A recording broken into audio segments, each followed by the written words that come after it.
উফ বাবা, যা রোদ উঠেছে তাতে তো কাজ করাই কষ্টকর। তারপরও মা যখন বলেছে তখন আমাকে কাজটা শেষ করতে হবে। জমিতে যা আগাছা জন্মেছে।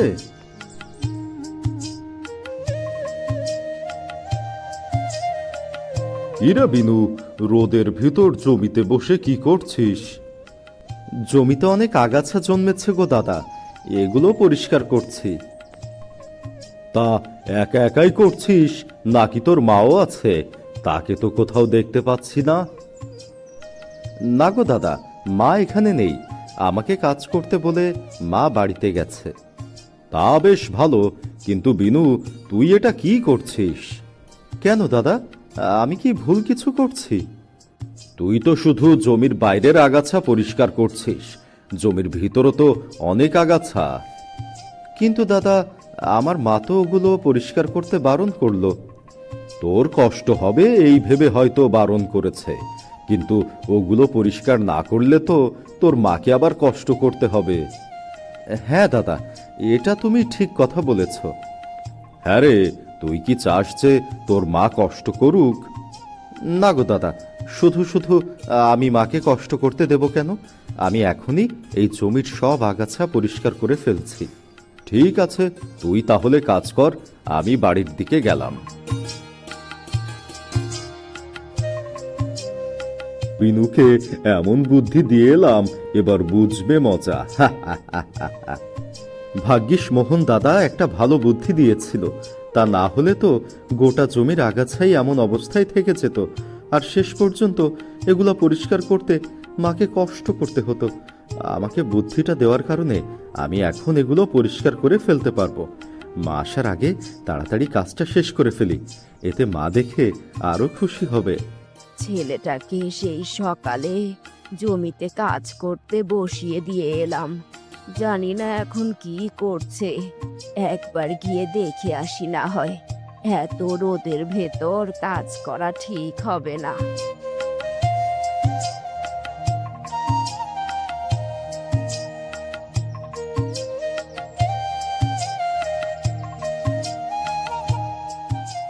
কি গো, তুমি কি সারাদিন এমন টোটো করে ঘুরে বেড়াবে?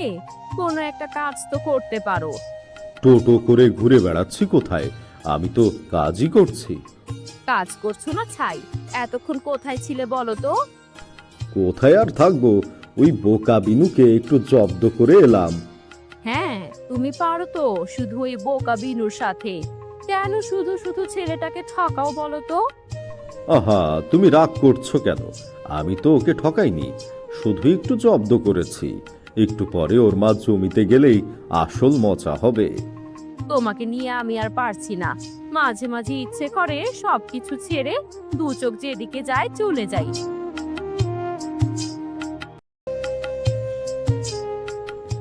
মা, তুমি এসেছো? দেখো, আমি জমির সব আগাছা সাফ করে ফেলেছি। এখন তোমাকে আর কষ্ট করতে হবে না। সর্বনাশ, এ তুই কি করে ফেলেছিস? তুই তো গোটা জমির সবজি তুলে ফেলেছিস। হায় হায় রে! এসব তুমি কি বলছো মা? মোহন দাদা তো বলল এগুলো সব আগাছা। হায় হায় রে! এই বোকা ছেলেকে নিয়ে আমি কোথায় যাব? কি করব? এই সবজি বিক্রি করে সারা বছরের খরচ চালাতাম। এখন কি হবে? এখন কি হবে মা? আমি কি উঠিয়ে ফেলা আগাছাগুলো আবার লাগিয়ে দেব? তোকে আর কিচ্ছু করতে হবে না। আমারই ভুল হয়েছে তোকে এই আগাছা তুলতে দেওয়া। এখন আমার সাথে ভালোই ভালোই বাড়িতে ফিরে চল। কেন মা? এখনো তো বেশ কাজ বাকি আছে, কাজটা শেষ করে যাই। তুই অনেক কাজ করেছিস বাপ, তোর আর কোনো কাজ করার দরকার নেই।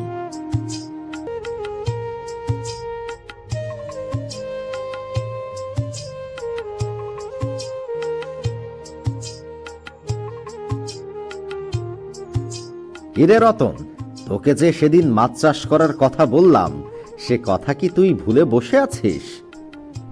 কই না তো, আপনার সে কথা তো আমার এখনো স্পষ্ট মনে আছে জমিদার বাবু।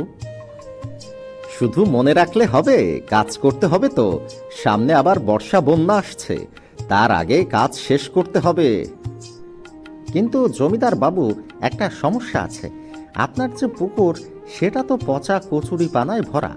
ওগুলো পরিষ্কার করে তারপর মাছ ছাড়তে হবে। পরিষ্কার যখন করতে হবে তখন বসে আছিস কেন? লোক লাগিয়ে পরিষ্কার করে ফেল। কিন্তু এই সময় লোক পাওয়া যাবে তো? একটা লোক আছে জমিদার বাবু, আমাদের গ্রামের বিনু। ও এমনিতে বোকা আছে, ওকে বেশ কম টাকায় কাজ করিয়ে ফেলানো যাবে। তাহলে আর দেরি করছিস কেন? তাড়াতাড়ি ওকে ডেকে কাজ শুরু কর। ঠিক আছে জমিদার বাবু, আমি কাল সকালে ওকে ডেকে কাজে লাগিয়ে দেব। এমন করে আর কতদিন শাক পাতা খেয়ে কাটাবো বলো? কতদিন হয়ে গেল পেটে মাছ মাংস পড়েনি। হাতে একটা টাকা নেই, মাছ মাংস কিনবো কিভাবে? সারাদিন শুধু চিন্তা করো কিভাবে অন্যের পিছনে লাগা যায়। এতে কি পকেটে টাকা আসবে? ঠিক আছে, কালকে দেখি কি করা যায়। যে করেই হোক কাল একটা কাজের ব্যবস্থা করতেই হবে। ঠিক আছে, এখন তাড়াতাড়ি খেয়ে নাও দেখি।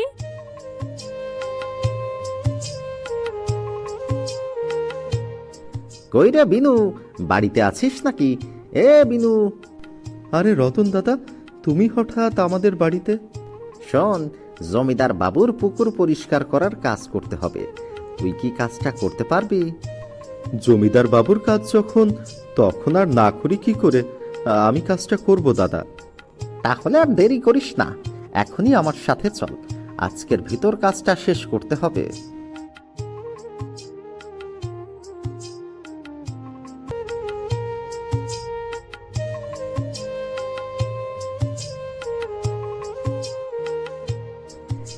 নে, এই হলো জমিদার বাবুর পচা পুকুর। এখনই কাজে লেগে পড়। ঠিকভাবে কাজ করতে পারলে 100 টাকা পাবি। সে নিয়ে তোমাকে চিন্তা করতে হবে না দাদা, আমাকে 50 টাকা দিলেও আমি কাজ করব।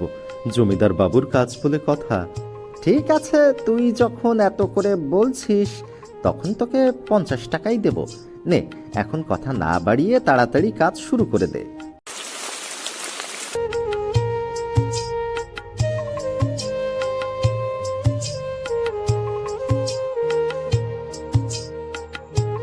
কিরে রতন, বিনুকে ঠিক করেছিস তো? ও কাজ শুরু করেছে তো? আমি ওকে পুকুর দেখিয়ে এসেছি, ও কাজ শুরু করে দিয়েছে।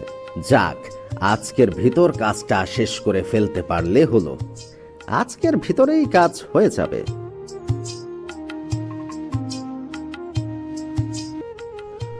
ও বাবা গো, এত বড় একটা কলসি পুকুরের জলে কে ডুবিয়ে রাখলো? কি আছে এই কলসিতে? বেশ ভারী লাগছে তো, খুলে দেখি।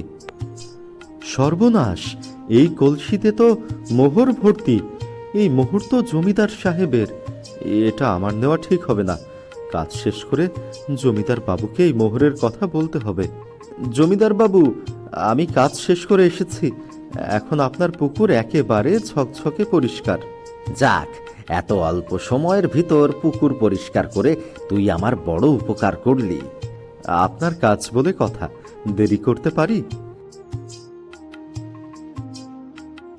নে, তোর 100 টাকা, আর খুশি হয়ে তোকে আরো 50 টাকা বাড়িয়ে দিলাম।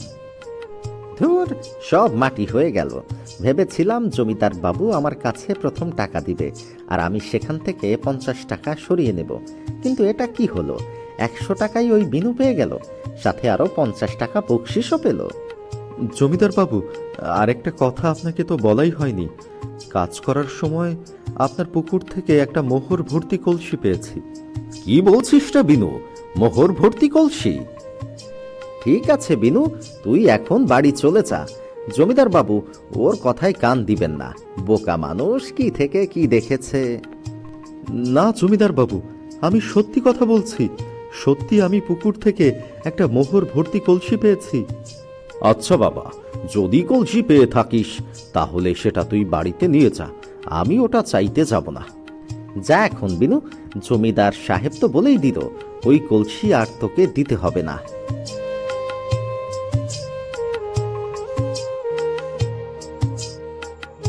কিরে বিনু, এত বড় কলসিতে কি নিয়ে যাচ্ছিস? কলসি ভর্তি মোহর দাদা, জমিদার বাবুর পুকুর থেকে পেয়েছি। তাকে বললাম, কিন্তু সে নিল না। কি বলছিস রে বিনু, কলসি ভর্তি মোহর? হ্যাঁ গো দাদা, জমিদার বাবু আমাকে নিয়ে যেতে বলল, তাই তো নিয়ে বাড়িতে যাচ্ছি।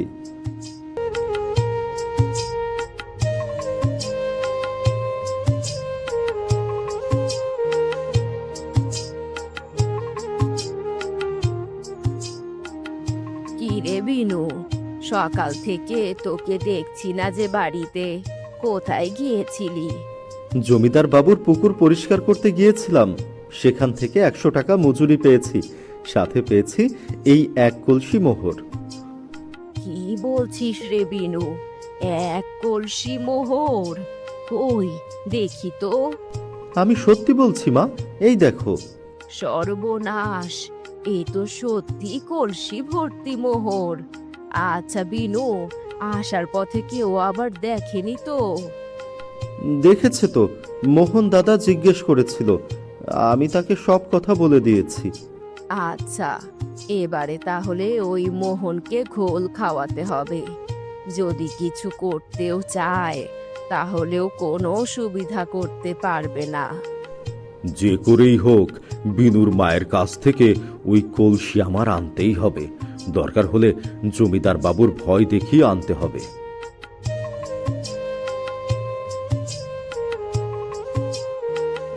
কি গো দিদি, শুনলাম জমিদার বাবুর পুকুর থেকে বিনু নাকি একটা মোহর ভর্তি কলসি নিয়ে এসেছে? হ্যাঁ, এই কথা একটু আগে বিনু আমার কাছে বলেছিল, কিন্তু এই বোকা ছেলের কথা কে বিশ্বাস করে বলো? মানে, তার মানে তুমি বিনুর কথা বিশ্বাস করনি? পাগল নাকি? ওর কথা বিশ্বাস করে কোনো লাভ আছে? ও যে কলসিটা নিয়ে এসেছিল সেটা আমি আবার জমিদারের পুকুরেই ফেলে এসেছি। ঠিক আছে দিদি, আমি তাহলে আসি।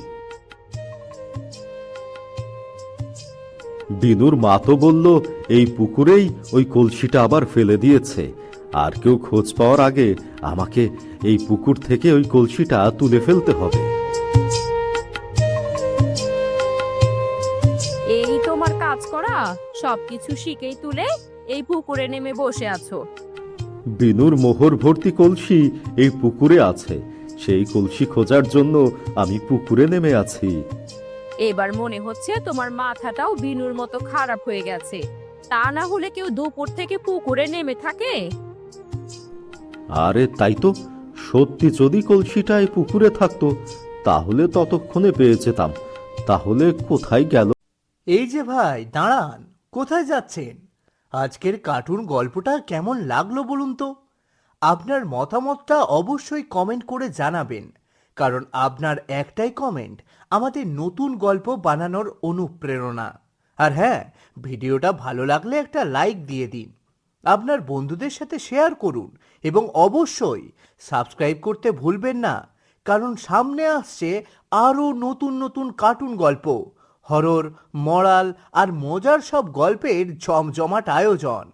আপনার কাছে যদি কোনো গল্প থাকে লিখে জানিয়ে দিন, আমাদের ফেসবুক পেজে মেসেজ দিয়ে আমাদের গল্পগুলো দিতে পারেন। ফেসবুক পেজের লিংক ডেসক্রিপশনে দেওয়া আছে। তাহলে আজকের মতো এখানেই শেষ, আবার দেখা হবে নতুন এক গল্পে। ততক্ষণ পর্যন্ত ভালো থাকুন আর আমাদের সাথেই থাকুন। ধন্যবাদ।